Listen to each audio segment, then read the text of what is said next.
when you're facing issues like that, and you have a judge say, "No, you're gonna go to trial." You still going to trial. I don't care Hmm. if you just got this discovery. You're gonna do the best you can do with what you got. You going to trial. Right.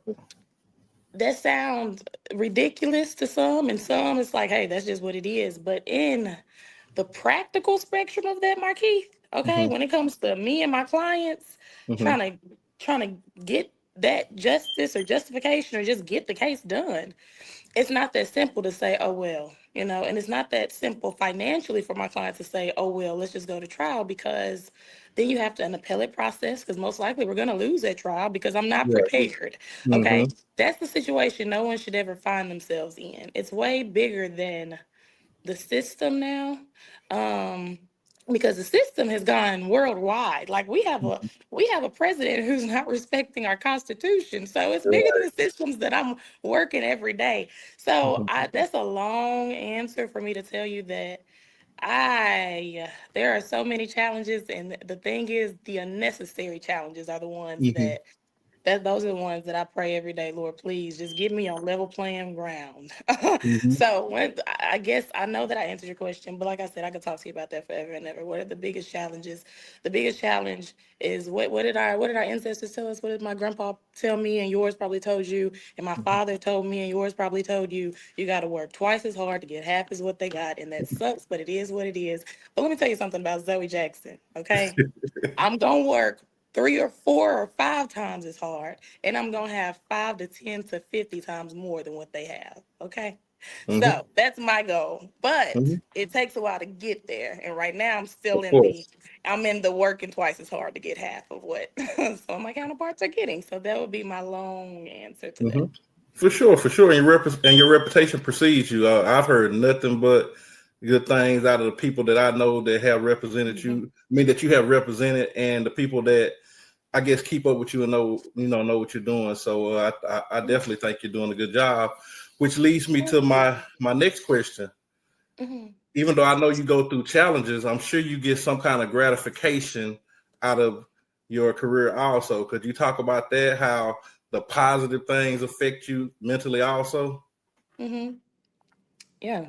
The positive definitely outweighs the negative. My clients, the results that we get for our clients, it outweighs the daily or weekly challenges. The most rewarding part about my job is that at one point in time, I had no authority to do anything for my own self, and I had to lean on someone else. I had to depend on someone else to help me. And now I'm in a position where everyone always needs help, right? But I'm more so in a position to be able to help others in the way that I needed help. So I'm on a higher tier of where I'm needing assistance.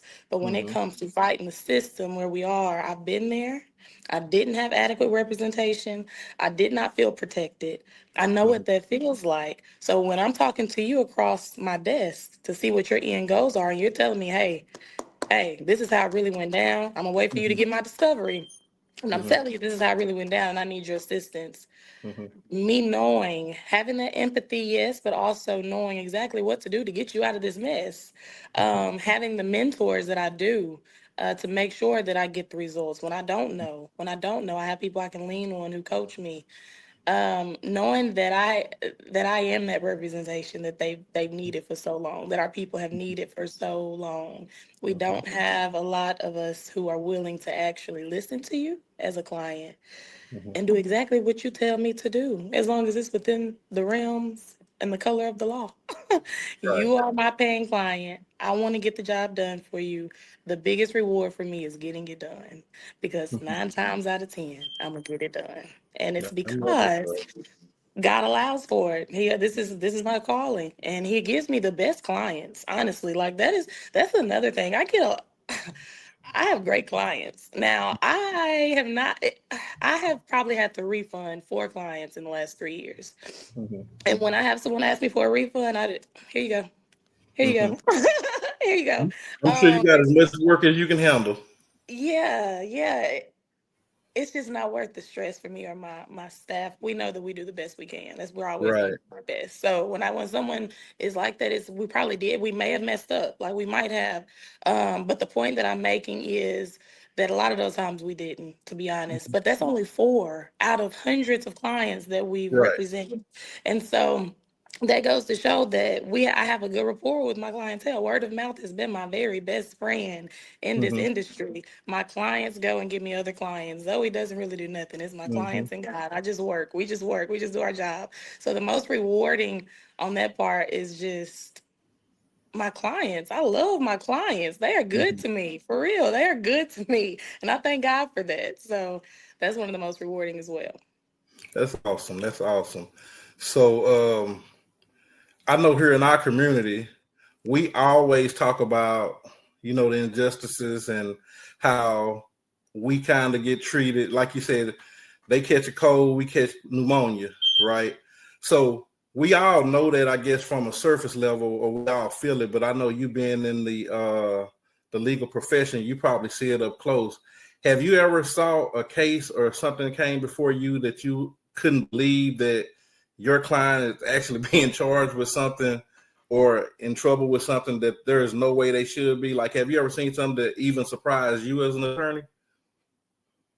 Well, yeah, because I see it all the time. But what is something that's just Hmm. so egregious that it's like, Hmm. yes, yes. Let me think of the most recent and then the most significant. The most recent one that I have, like I think it's still on my desk right now.